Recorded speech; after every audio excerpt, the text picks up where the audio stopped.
Hey everyone, I'm going to show you how to turn off custom instructions in ChatGPT. So to start, open ChatGPT and sign in to your account. Next, click your profile icon in the bottom left, then go to personalization. Now once you're on personalization, scroll down and find custom instructions. So on the custom instructions page, so you'll see text fields asking what ChatGPT should know about you and how you'd like it to respond. Now to clear your instructions, tap inside each field. So you can tap all of this. So select the existing text and tap delete. So make sure all the fields are empty. Next, you can also go to characteristics and you can set it to default. So depending on you. So once everything is cleared, tap save in the bottom right corner.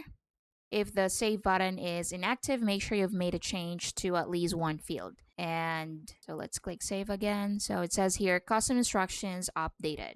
Hey guys, quick one before we continue. My team and I publish step-by-step tutorials on useful software, apps, and tools to help you get things done every single day. And so if you're finding these videos useful, I'd really appreciate if you hit that subscribe button and give this video a like.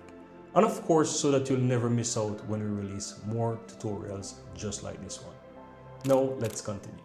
Let's close this, and that's it. So your custom instructions have been cleared, and ChatGPT will go back to its default behavior. Thank you for watching. Please like and subscribe.